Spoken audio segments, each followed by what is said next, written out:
way that we transmit and distribute electricity now is not set up in a way that gives consumers, whether they're businesses or home users like all of us, the information or the price signals that we would need to be smart about using electricity at the right times and in efficient ways. So there are a lot of ways we could be saving money and saving electricity if we timed when we used our appliances and things like that, but we don't now, because we just have this meter that charges us the same amount for every unit of electricity we use, no matter how much it actually costs to make it, no matter whether we're using it at a high use or a low use time of day. So to sort of summarize where we're going with this, there is a huge discussion going on now about modernizing the US electric grid. And modernizing it and extending it in some places can address a lot of these issues, but going from that broad goal to the operational things that you have to do on the ground is hugely complicated, and it has all kinds of cost and service impacts for companies and for agencies and for customers. So we are going to talk in this panel about what some of those are, starting with Tim Rowan from National Grid, who will give a utility perspective on some of the ways that National Grid is trying to approach this challenge.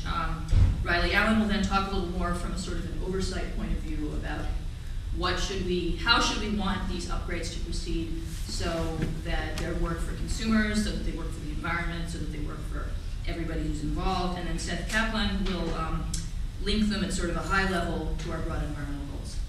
Okay. Great, thank you, Jennifer. Appreciate that.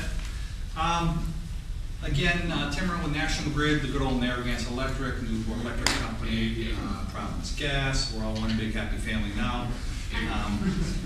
So we take care of the local wires, the local pipes, both the gas side and for the electric side and the wire side. And from National Grid's perspective, especially from the distribution, because we don't, except for some generation we operate for Long Island Power Authority, we don't own any generation per se. We sold them all to restructuring back in the late 90s time frame. So we're just the delivery folk. We just take the power from whoever you want to buy it from and deliver it to your home or business. There's been a lot of new policies lately, least cost procurement, or the law in Rhode Island here, the Green Communities Act in Massachusetts, and other places where now there is kind of I think Seth will get into this a little bit more, but where we promote efficiency first for customers. Then once they've done most of what they can on that path, then we talk about on-site generation, typically mostly renewable if it's an opportunity for them. So we are working with our customers. We have aggressive programs out there already on the efficiency, but we also work closely with customers to interconnect their renewable or gas-fired generation systems to the local electric distribution system. And in many states, Rhode Island being one of them, there are significant incentives for that. Currently in Rhode Island, you can net meter, it varies, but we'll call it about 1.5 megawatts of solar or wind and get practically full retail credit for any excess power which you have. Cities and towns in Rhode Island actually can take that excess power and credit other accounts within their accounts. The town of Portsmouth is one of the first ones that's done that. They put up their own 1.5 megawatt wind turbine, and it accrues credits every month based on the retail rates essentially. And then we then cut them a check that they then use to pay all their different electric accounts. Initially we were allocating it to those accounts, but it became somewhat confusing for those end-use customers, the end-use municipal accounts, because the variability of the credits that were created month on month, because the wind turbine has different amounts of credits month to month. But any customer can net meter here in Rhode Island, in Massachusetts, New Hampshire, and New York, the 3 states we do business in. And with those incentives and the tax credits and other the renewable energy certificate markets that are out there for utilities to meet their renewable portfolio standards, there's a lot of incentive and a lot of activity with distribution interconnections for customers. So I'm going to talk a little bit about what's going on that front, and you'll see it's fairly dramatic in terms of the numbers of what we're seeing. I'm going to talk about what are we doing to keep up, what's our strategy to keep these things flowing, and specifically some of the issues that we really have to deal with when we get into these 1.5 megawatt systems, 2 megawatt. We have proposals for up to 8 megawatts of solar farms, for example, up in Massachusetts because of some of their incentives that they have up there. and what that does to the local distribution utility. And so we're really going to talk to the nuts and bolts of how you go through some of those processes and what we do. But the first one you'll see is, just the number of sheer applications, and the bulk of these are obviously Massachusetts. We've got about 1.2 million customers in Mass, about a little under 500,000 electric customers in Rhode Island. But there's significant activity in Rhode Island as well, and you can just see there's hundreds and hundreds of these coming in. Years ago, when you go back to really back to the 1986, because we actually, back in that time frame, we were actually we actually did the largest solar project in the country at the time, where we outfitted 25 homes and 5 businesses with solar on a specific distribution feeder up in Gardner, Mass. Did a lot of analysis of the impact of that. Of course, back then, those systems, the biggest system was 5 kilowatts on a Burger King. So today, we routinely get requests from households for 5 to 10 kilowatts of solar and or 10 plus kilowatts of wind. Some of the larger homes with large garage roofs, et cetera, et cetera. So just the impact of, back in '86, we would get a 500 watt proposal, which is really 500 watt light bulbs, right? Now you get 5,000 watt or 5 kilowatt proposals from customers. So you get just the magnitude, because the cost has dropped down dramatically for solar, and lots of folks are going in here. So unfortunately, the scale, for a lot of the years, you can't even see it because it's just so completely flooded by what's happened with these new incentives in all the states, and where we have 350 to 400 requests. And frankly, our estimates, if we went 2011-12, we would see those continue to rise. Because again, as we get closer to grid parity with a larger wind and even solar coming up, this will be just everywhere, and everyone will have this stuff. And just to look at the kilowatts that we're being asked to interconnect to our systems, we're in 2009. It's hard to read this thing, but it looks like about 90 megawatts of renewable, mostly renewable. 90% plus are renewable projects, solar and wind primarily. Some run-of-the-river hydro. Those are the ones which we see here in Rhode Island. And to put that in perspective, the peak load of Narragansett Electric, or National Grid Rhode Island, is about 1,900 megawatts. The peak load for our Massachusetts subsidiary is about 5,000 megawatts. So even though it looks like a very small number, compared to just years past, it's a huge increase over it. And in the past, when we got requests for interconnection, there were onesies and twosies here and there, and rarely were they in the same area. Now we're really getting to the condition where they're being clustered. We've done a lot of research on, because of the electric vehicles that we're working on now, where we may see a lot of electric vehicle interest. And so we plotted, frankly, where people have bought hybrid vehicles. And you can see specifically on those maps, and that's where you expect the clustering effect of electric vehicles to occur, whether plug-in hybrids or pure electrics like the Nissan Leaf, the Chevy Volt, and all the other vehicles that are coming out shortly. So, and those will also, depending on how they're going to operate, may need to be looked at in terms of an interconnection request. Because even though today you can't export power from a vehicle battery yet, because of the battery companies won't warranty it, and since they're $8,000 to $10,000 a piece in a car, you don't want to mess with it. At some point in the future, you will have the ability to actually import and export power from your vehicle, depending where it's plugged in. And so it's the export to the system we'll have to be careful of. But that's what we're looking to maintain the reliability and mostly the power quality for the neighbors. Once these systems go in, if there are issues with them, it's, the folks don't go over and knock on the fellow with a solar panel or the wind turbine and complain to them. They call us up and say, hey, your power's no good, come out and fix it. So we need to make sure as we study it, and again, with the onesies and twosies, it's a relatively basic, straightforward process. But now we really need to understand the interaction. As we cluster, because these are being clustered, similar to those hybrid cars I talked about, because again, the affluent neighborhoods tend to install the solar panels, et cetera, and the whole keeping up with the Joneses issue. So what's really happening to us, because of the massive amount of requests, is there's really specific interactions we need to be careful with and how they're going to work together. Because what we need to make sure of, from a utility perspective, when the squirrel gets on the line, when the car takes the pole down, when a backhoe digs up our underground cable, not if, when, because it happens all the time, high winds, we need to make absolutely sure that that cable, that wire that falls to the ground or is now in a pit somewhere, is de-energized or killed as quickly as possible. And what we have to be careful is when there's generation on that same line, that generation can, depending specifically where it is, relative to that squirrel being fried, I hate to say it, but unfortunately planning will end up that way, where that particular fault is, the car accident or what have you, where the substation is and where the generation is. And what can happen is the generation that's still in the system can delay the time it takes to de-energize that line.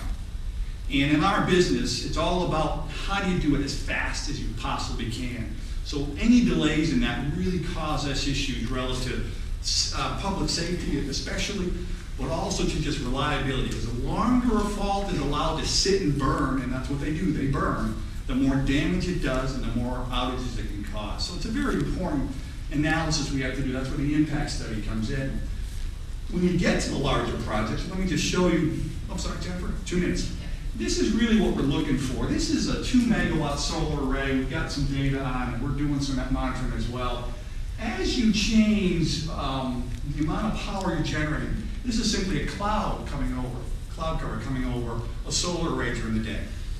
And what happens is when you see a 1 to 2 megawatt change in power on a system, on a local line that's only designed to handle about 8 megawatts, you will get a significant voltage swing, and that's what causes the power quality problem. So again, what we're doing specifically is to work hard to investigate those as best we can, work to find out what we do. We just have a project that we, in Mass, we're allowed to own up to 50 megawatts of solar. The first 1 megawatt went online a week and a half ago.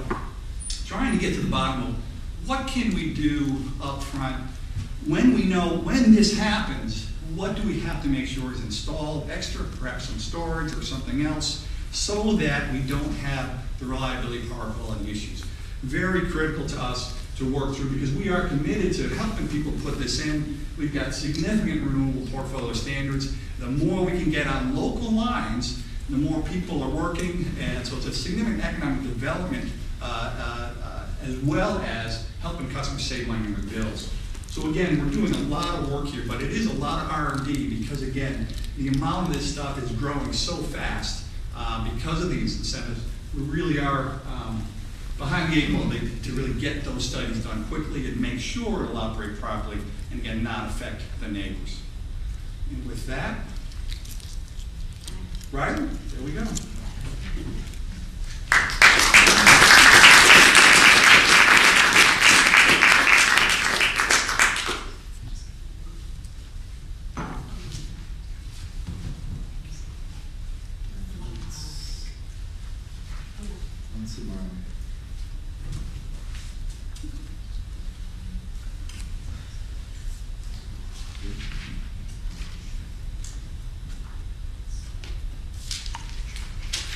Okay, thank you, and there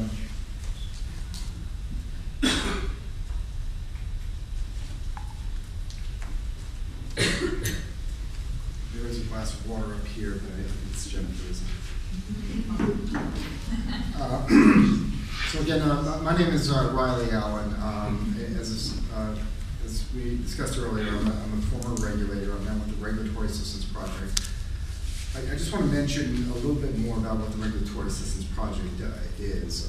We are a nonprofit. We're funded by DOE and EPA. We also get a lot of foundation funding. We're doing work not just in the United States. We assist virtually every state in the United States, particularly the regulatory establishment, but also energy offices and others that request assistance from us. But we're also doing work in China, Europe, and in India as well. We're very much focused on the carbon issues, so we're following the carbon footprint, and we have offices where we think there are challenges that are associated with carbon footprints. Tim had mentioned energy efficiency first. I want to say that you know, we are very much supporters and proponents of taking advantage of the low-cost, environmentally sound resources associated with low-cost energy efficiency. One thing I wanted to say, I realize I have to scream through this. I have about 25 slides. It's going to be a bit of a blur.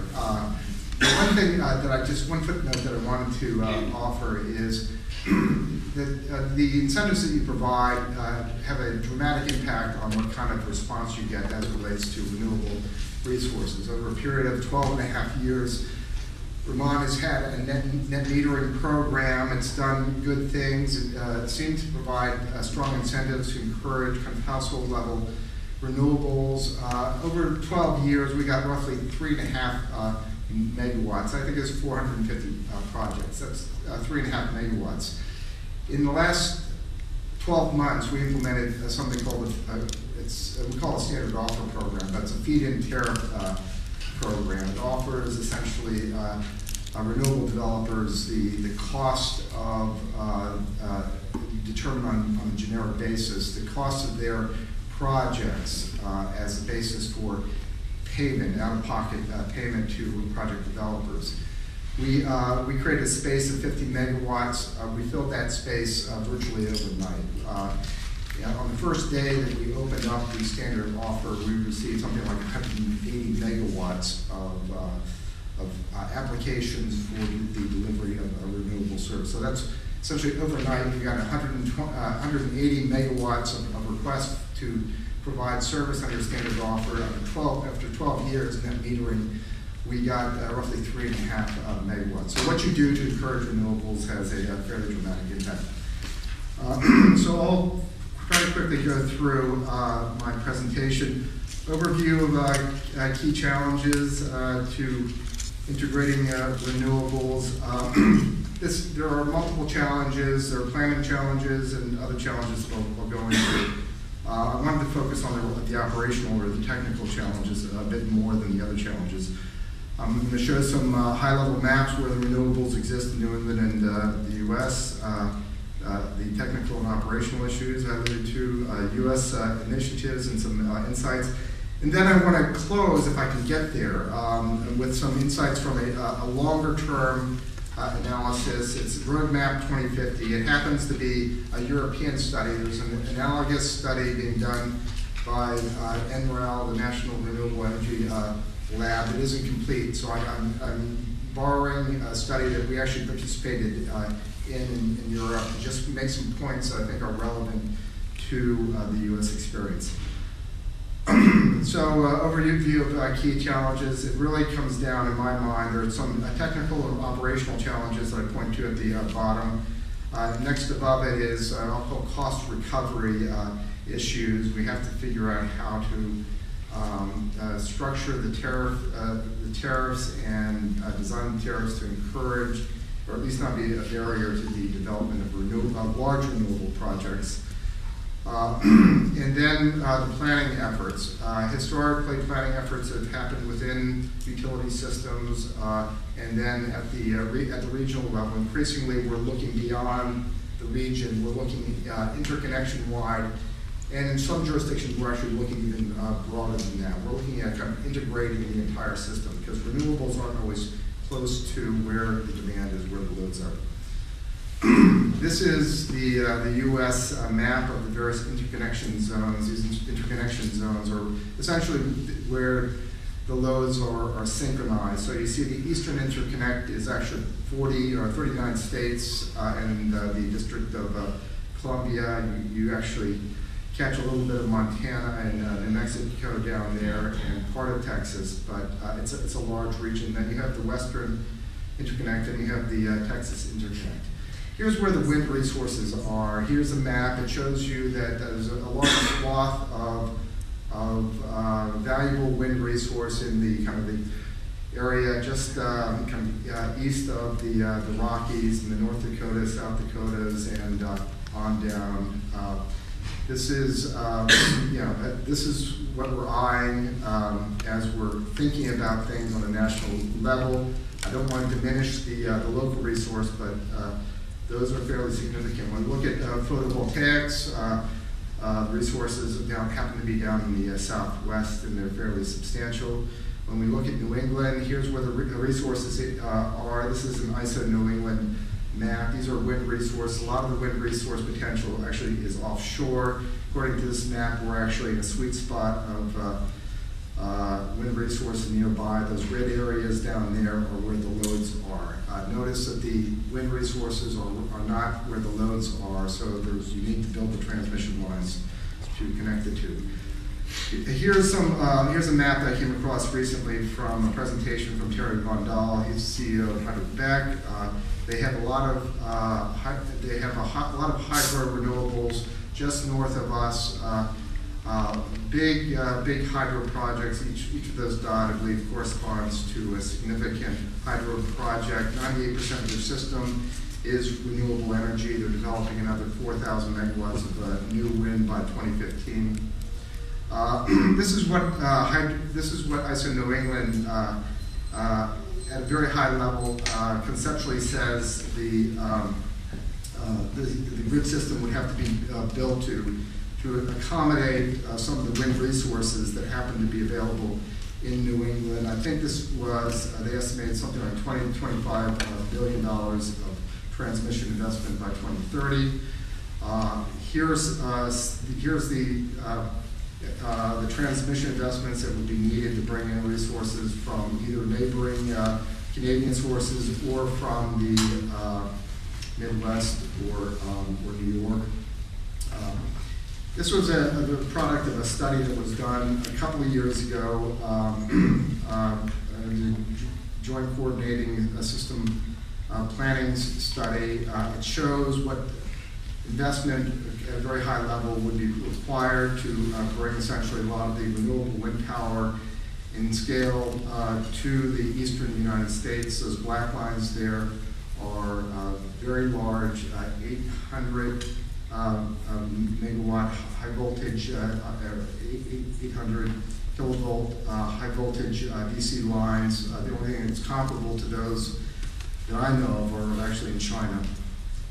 Here's the Eastern Interconnect one more time. These are the states that are involved in the Eastern Interconnect planning process. Wanted to get a little bit into the operational issues. These are different time frames that are all sort of impacted by the intermittent resources. Wind resources add to the volatility of the system. There is always volatility on the system because loads on the system are constantly in flux. What we're proposing here with some of these large wind projects is really adding and bringing volatility to a new level, and brings challenges both at the millisecond to a 10-minute level, 3-hour level, 1 day. All of these present their own planning challenges. New products or additional product needs to be essentially brought forward to address these challenges, and new planning, additional planning is required.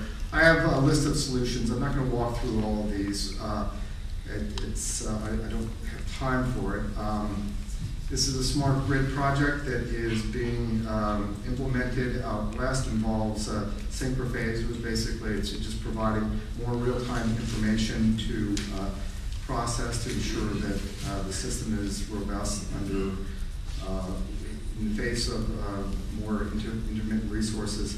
There's an Eastern Interconnect planning process with the United States and DC. There's a Western Governors Association also has a similar initiative out west. They're thinking big. Roadmap 2050, I just want to talk briefly about this. This is the European study that I talked about. This was the leaders of the European nations saying what we need to do by 2050 is reduce our carbon footprint by 80%. And then we participated in a study with some 60 companies and some well-respected consulting outfits to essentially see what it would take to essentially make that happen, consider the feasibility of actually doing that. And what they found was, yes, indeed, it can be done, but it will take essentially massive transmission investment to make that possible. Yes, 2 minutes. Thank you. Some of the lessons that we learned from the ambitious transmission investment required, building grid across planning regions will smooth out loads, create resource diversity, and provide complementary layers between wind and solar resources. Solar resources are, of course, available when the sun is out. The wind resources are typically in the middle of the winter, in the middle of the night when there's no solar. They're complements to each other. Ambitious goals can be met, and surprisingly, can be done so affordably. This is just to give you a sense of things. Recall that I said the intermittency adds to the volatility. Well, if you actually aggregate, if you can build a transmission line so you're aggregating loads, you can actually smooth some of that volatility that's associated with the normal ups and downs of load and demand. And this is a representation of that. If you look at the individual regions in the gray lines, you see the volatility that's associated with individual regions. But when you bring them all together and then you put them on essentially a comparable scale, you see how it smooths things out. And that's also true on a daily basis down below. Okay. I'm having this stickiness here. Okay, so what they did in the study is they looked at, okay, what if we created a 40% renewable path in the power sector? What would that look like?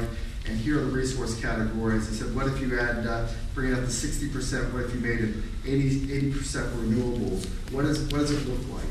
And you see essentially the wind and the solar tranches of resources essentially being added. But you can see how they can also sort of complement each other, so they kind of compensate for the other just by building out. Here's the map. Here's the transmission system. This is what they said is the required transmission path expansion necessary to create that result in 2050. Look at the France-Iberia connection. That's currently 1 gigawatt. That's actually a pretty big path right now. They're suggesting that needs to be 46 gigawatts. That's huge. But that's because the solar resource happens to be in Italy and Spain, and you need to bring in that resource from the south in order to provide the system that complements those two resources. In conclusion, I just want to make the point, I'm not trying to minimize the challenges that are associated with intermittent resources. They are significant, they do add costs, but it's worth it. Challenges can be met through a variety of avenues, and I list the avenues down below. And I'll take questions later. Thank you very much.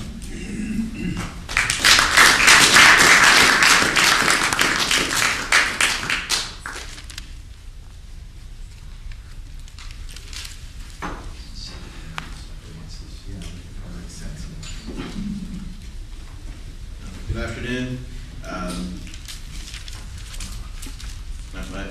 My shameless pandering is to mention that my mother, in fact, has a graduate degree from the University of Rhode Island, an executive MBA. So one of the many varied campuses of the University of Rhode Island. It's great to be down here at the Bay campus. That's supposed to be our logo up there. The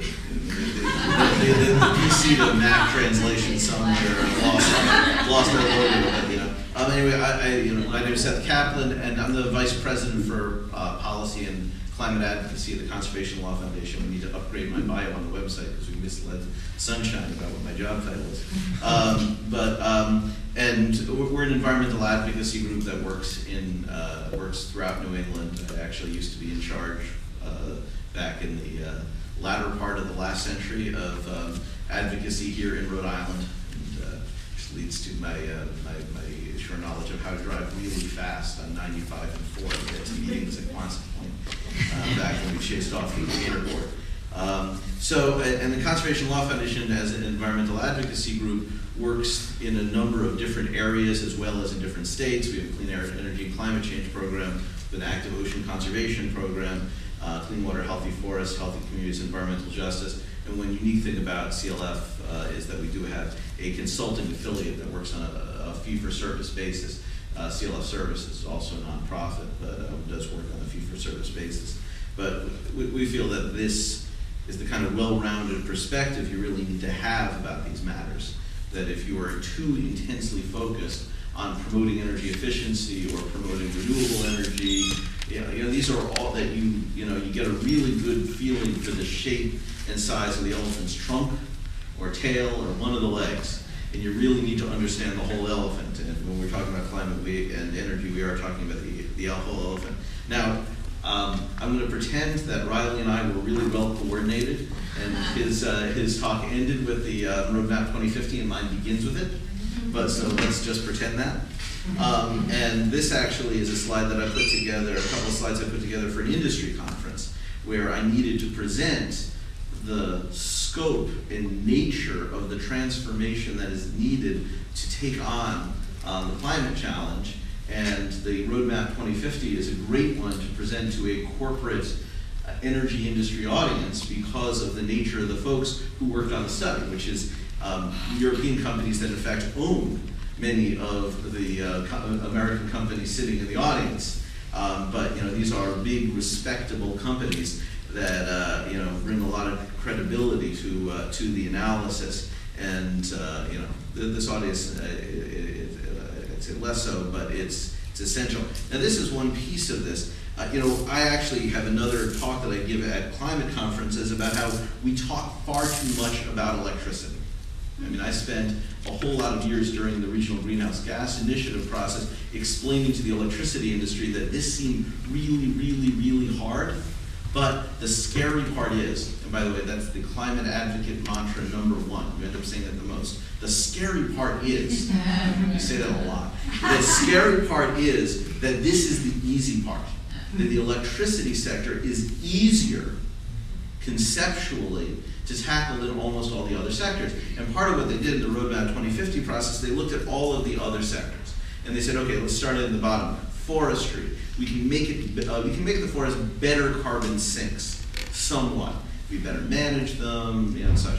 Agriculture, the best we can possibly do is a 20% reduction in emissions. And that involves stuff like changing the feeds for the cattle to reduce, and I always thought there should be a band in Vermont called bovine enteric emissions. Right? You know what those are. But that's, the agriculture sector is really tough to reduce. They assume 100% reduction in emissions from the waste sector.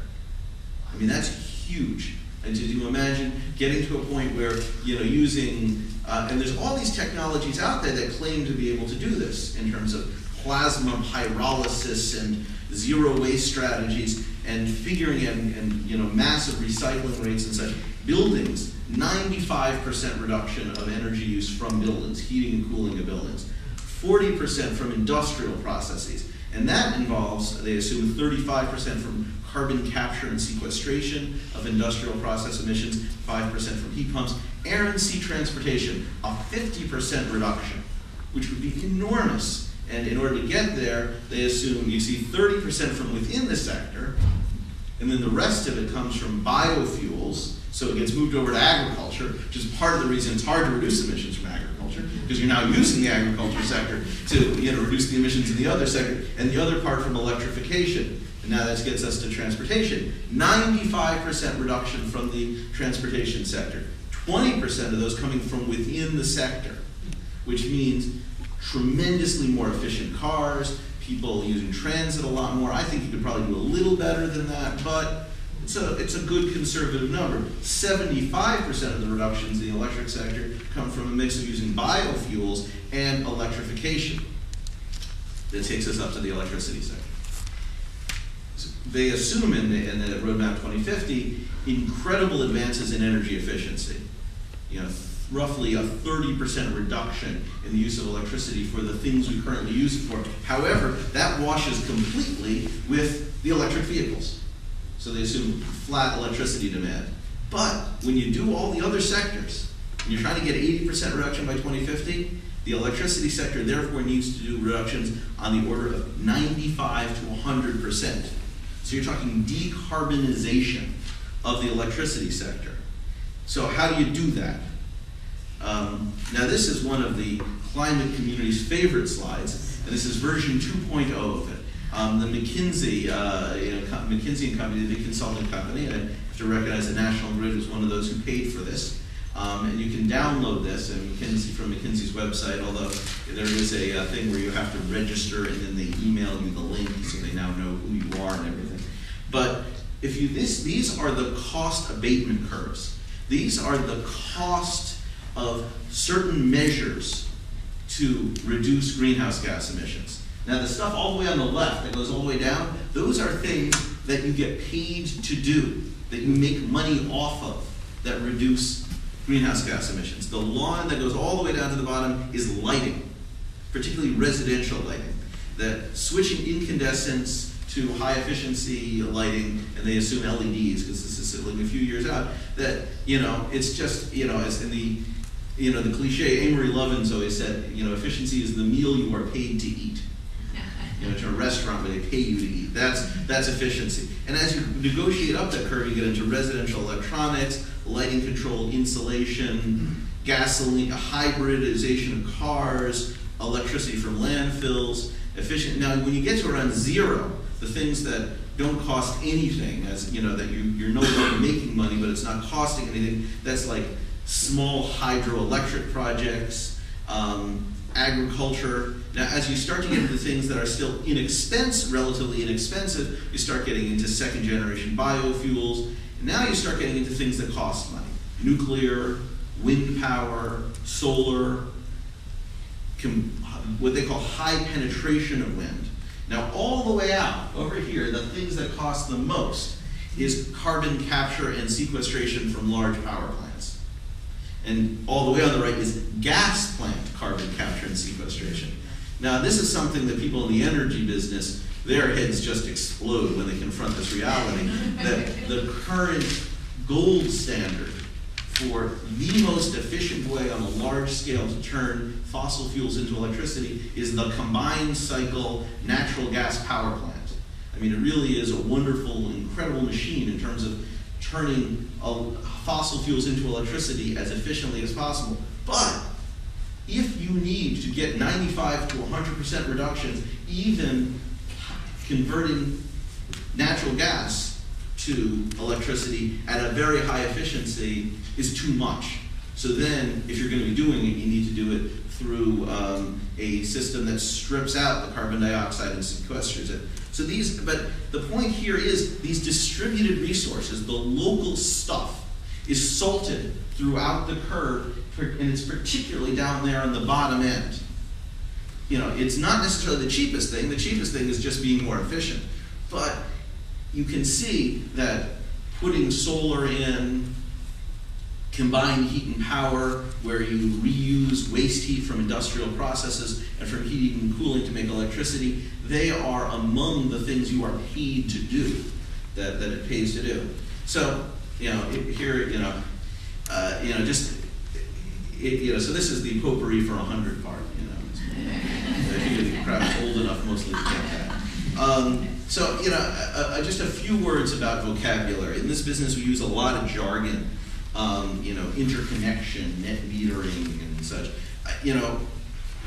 This vocabulary to a large extent does matter. In the renewables business, actually, there's a big push to purge the word intermittent from everybody's vocabulary. The Federal Energy Regulatory Commission just did a big inquiry into variable energy resources.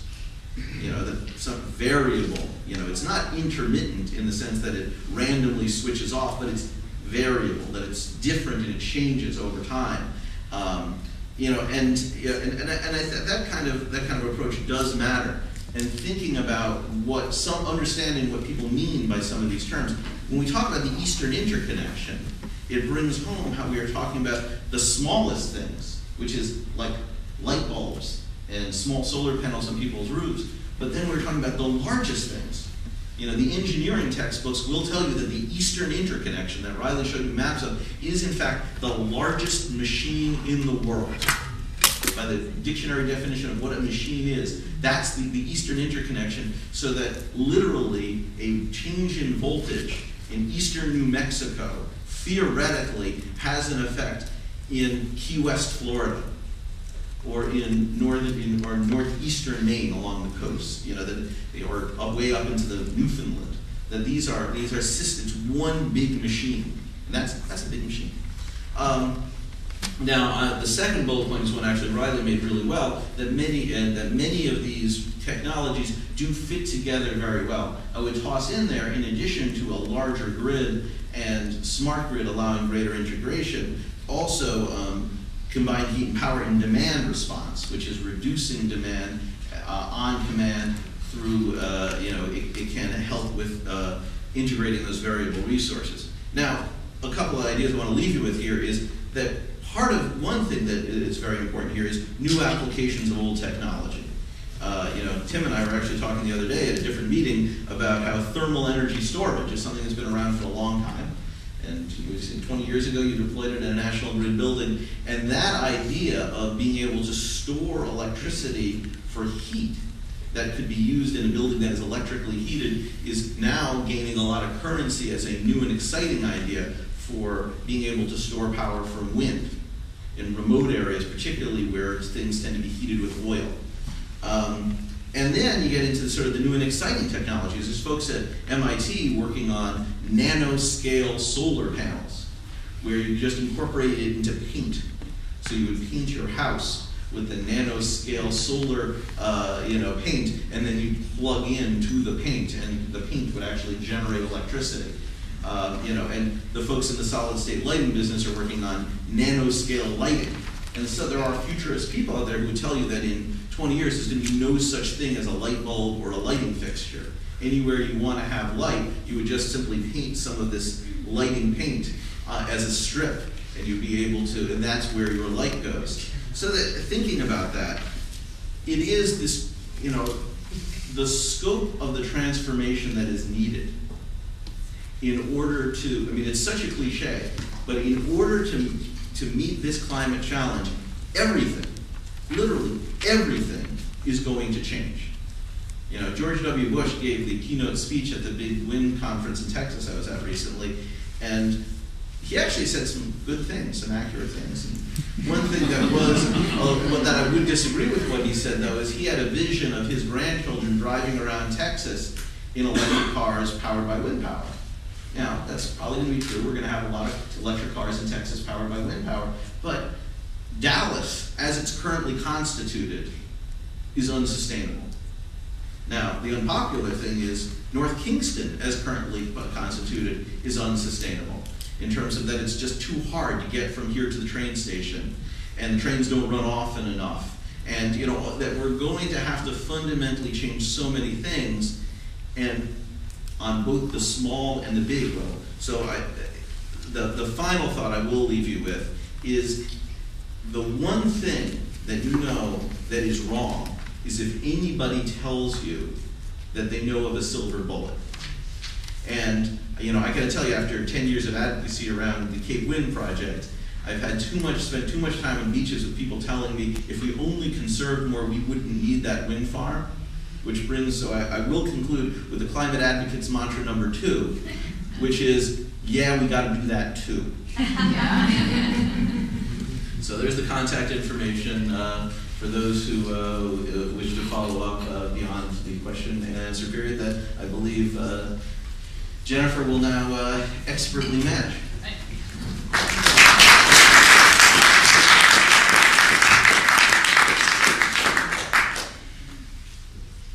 Okay, thanks everybody. That was overwhelming, fittingly for the issue. I have one question that I'd like to put up to all three of you to get things started, and then we'll take questions from the audience. And I'll just sort of stay here and recognize people and use your microphone so that this will get recorded when you're answering. So here's my question that any or all of you can address.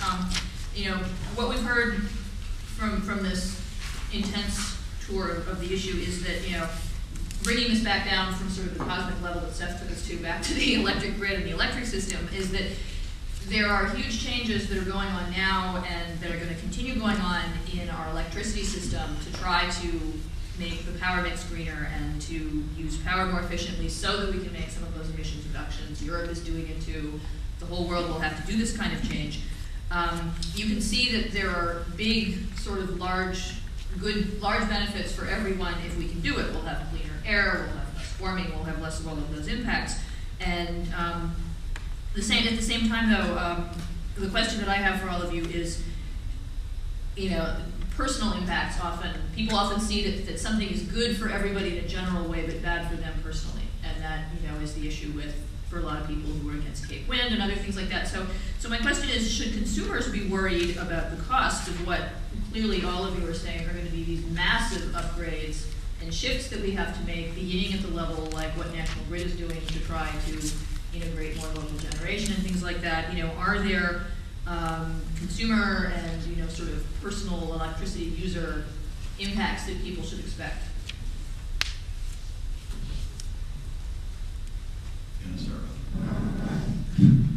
Yeah, this is on. I mean, what I think we're finding is that it's not as bad as people fear. I mean, I talk to people about energy issues all the time, and there is this kind of looming fear that gee, it's just too expensive. Well, depending on what you're doing, it can be expensive. I mean, I thought Seth's McKinsey chart kind of lays it out fairly clearly. But one of the interesting findings from the Roadmap 2050 study, it really gets back to I think the credibility studies, the institutions that were involved. They found that you can proceed on this path, but you can actually do it by lowering energy costs. As I recall, it's 20 to 30% relative to a base case, assuming a $20 to $30 per ton carbon cost. So if you assume that carbon costs something, either in a tax or in some way, you can actually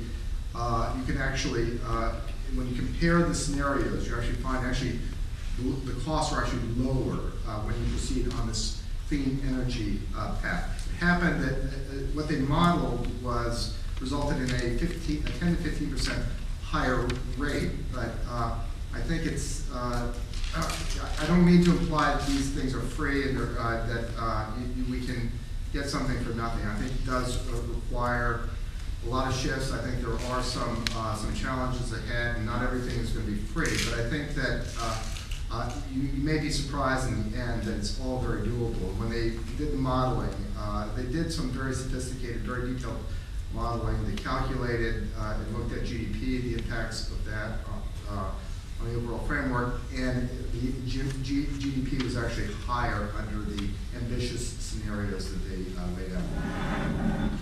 Yeah, and I mean, part of the illusion there is that Riley just alluded to is the difference between paying the rates, electricity rates, and electricity bills. Again, another one. Embry Levin's the source of all of these old, cliches. And years ago, and one of the things he said is, "I've never once met anyone who pays a rate." It's really true. I mean, none of us actually pay a rate. We pay bills, and your bill is computed by how much you use multiplied by the rate. So if the rate goes up, but your usage goes down, then you pay generally less. But so this is that's a reality. But that gets into it's not a coincidence actually that when McKinsey did that, and you look at it, looks sort of like some sort of crazy butterfly. That if you were to do everything on the chart, it would effectively wash out to zero. And and then when you factor in the cost of inaction, and Sir Nicholas Stern's report is still sort of the gold standard of the cost of not doing anything about climate. Then being able to do something about climate for free sounds like a really good deal. Now the problem there is in that washing. I mean, this is like classical economists. If you say to them, well, this measure you're advocating will result in an increase in GDP and better the economy doing better, but some people are going to be devastated by it. And sort of the classical economist's classic answer to that is, well, that's just a distributional effect. That it's just a distributional effect that some people get rich and some people starve to death. And these things can hit very unevenly. With the Regional Greenhouse Gas Initiative, we are we have a cap-and-trade system here in the Northeast, and except for the raids that are happening in various states, like the one they just started in New Hampshire today, the money is being invested in energy efficiency. The end result is a reduction in consumer cost. But if you are too stubborn, or you just simply don't get around to making use of the program, you don't get the benefit. So, the benefits, so the benefits can be uneven. Some people can make out really well on this stuff. To draw back on what Tim's point about net metering, if you take the initiative and, either you have the money to do it yourself or you seek out a good program or to get a solar panel on your roof, you can make a fair amount of money off of net metering.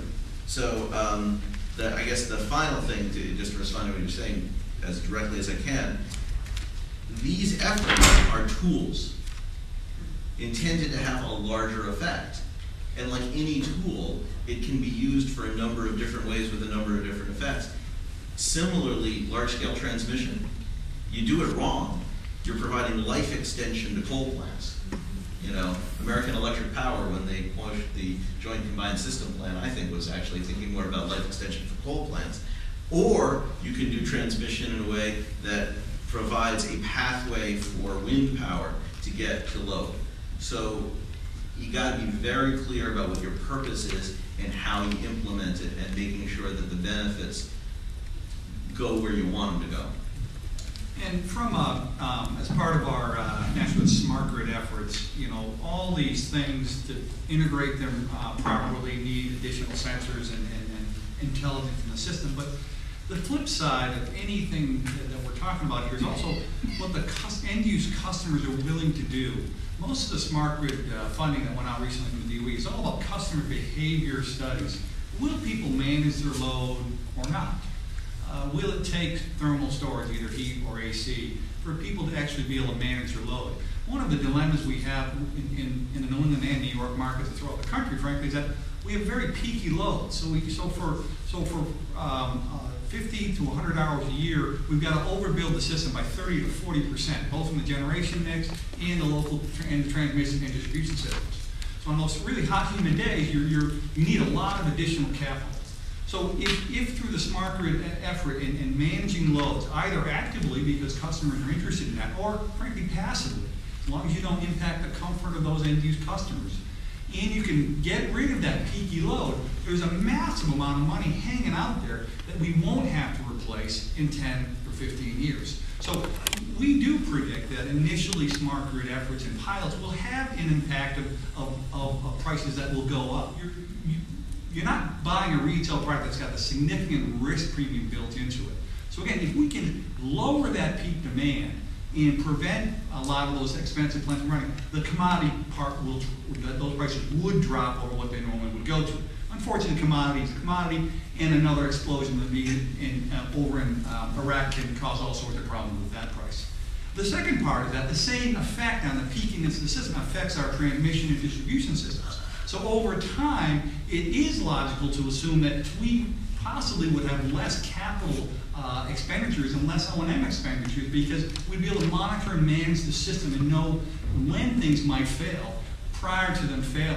So in terms of over time, it's going to take a while to get here, but there is still a very clear argument that by leveling that peaky sawtooth curve that occurs, and you can look on the ISO website you can see it, especially in the summer, to a much more level curve, then costs will and should drop for end-use customers. But it does take, it's not just efficiency.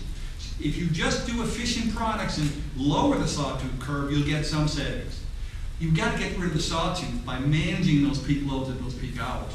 You've got to do things like storage. You've got to say, okay, yesterday it was nice in my house at 70 degrees. I'm going to break my thermostat to 74 degrees today.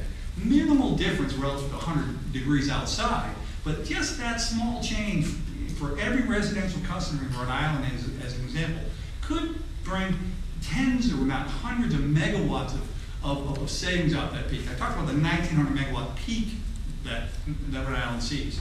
The reality is the average load today, I don't know what it is off the top of my head, but I'm guessing it's only 1,000 to 1,100 megawatts today. So if we could all do our part, and everyone really most people do have to be involved. That's where the savings come in. If only a small percentage of the population actively does anything in the load management, you won't get the savings. We need huge percentages. I'm assuming 40 to 50% potentially. And that's where passive load management really comes into play, where the utility would manage loads on customer's behalf and be able to provide those savings to them. Now that scares people about Big Brother and all the rest and all the fuss you're hearing about in California projects. But in terms of getting to the numbers that Riley and Seth are talking about, we all have to be able to be willing to work hard at that in both directions. Do we have time for a couple of questions? Okay, do people need to speak in the microphone, or should I repeat it? Yeah, it's repeated. Okay, sure. Questions? Anybody? Sure. How about you? Well, can each of you, from your different perspectives, say whether you think decoupling as a policy, not in theory, but in how it's being implemented in different states, is working? And then maybe Ms. Roughan, if you could talk about declining block rates and explain those a little bit more and how they're expected to work in transitions. I'm going to repeat that because the session's being recorded. So the question was about how decoupling is working in the Northeast states, and maybe someone will give a brief definition of what that is for people in the audience who haven't heard of it. And it was increasing block rates? Increasing block rates, which is a way of charging electricity bills. Okay, on decoupling, decoupling is really recognizing that as sales grow, it actually affects the profitability of the companies that the utilities that we're working with, and what we're concerned about, what we're trying to recognize is that that creates that creates a certain disincentive for the utilities that we want to promote energy efficiency and conservation to pursue those programs, and therefore we're looking at ways of creating a new kind of regulatory machine, if you will, something that breaks from the past regulatory mechanisms, the tariff mechanisms and the cost recovery mechanisms that are in place, to essentially make them more neutral. I don't know that you can make it fully neutral. I think you can on paper. I think there are challenges that might be associated with that, but that's what it's about. It's about decoupling essentially the profits and the profit motivation of the utility, recognizing that they and their shareholders deserve a right to essentially be able to pursue what is in the public interest, a path of environmental efficiency and responsibility, and make a profit at the same time. So it's creating a regulatory apparatus that essentially accomplishes that. So that was sort of long-winded. I apologize for that. The inclining block rate is on your utility bill. You have a fixed charge. Usually, it's in Vermont, it's like $15 a month, and then you'll have a per unit charge. Sometimes that per unit charge will vary by on a volumetric basis. You may start out at 8 cents a kilowatt hour, and then it can go to 10 cents, 12 cents, and an inclining block rate is supported by many because it sends more of a conservation signal for the larger customers. The more you consume, the larger the customer is, the stronger the incentive they have by virtue of the inclining block rate to essentially conserve or pursue an energy efficient path. Considering that when Rhode Island considered electricity decoupling, that Tim's bosses and colleagues testified in favor of decoupling, and I was an expert witness on behalf of my organization urging decoupling, and the Rhode Island Public Utility Commission did not, follow our logic, either National Grid's or mine. Perhaps we're not qualified to speak about it in Rhode Island. But we do have, as we said there, we have empirical, clear evidence from places that have had decoupling for long periods of time. California's 20-some years, where the utility basically no longer has a financial incentive to sell more stuff, either electricity or natural gas, that you get better performance in the energy efficiency field, and that it just fundamentally changes the company into being more of, not to say it's not already, I won't offend our benevolent overlords in England, but, you know, not to say it's not already a force for good, but more of a force for good, you know, and, you know, so that's, I mean, in just changing those fundamental incentives, you know, we think is absolutely essential. I mean, John Rowe, when he ran the New England electric system, and CLF, working with him, worked out some of the very early energy efficiency schemes. He always said, and he still says this to this day, whenever possible, in every venue, I might be a rat, but even a rat can smell cheese. That, you know, that if you want a for-profit enterprise to go in a particular direction, make it profitable for them to do so. And this is somewhat heretical in an age of people talking about corporate social responsibility, but it's the fundamental notion that for-profit enterprises, which have a mission of making money for their shareholders, fundamentally should be trusted to do that, to do things that are profitable, and don't trust them to do the right thing because it's morally the right thing. Change the system so they make money doing the right thing, and you will create a fundamental gravitational pull to them doing what you want. We're close to the end of our time. Out there? Okay, I wish we had more time, but we don't. Have to move on from there, and Sunshine's going to wrap things up for us. Thank you, everybody on the panel. Jennifer.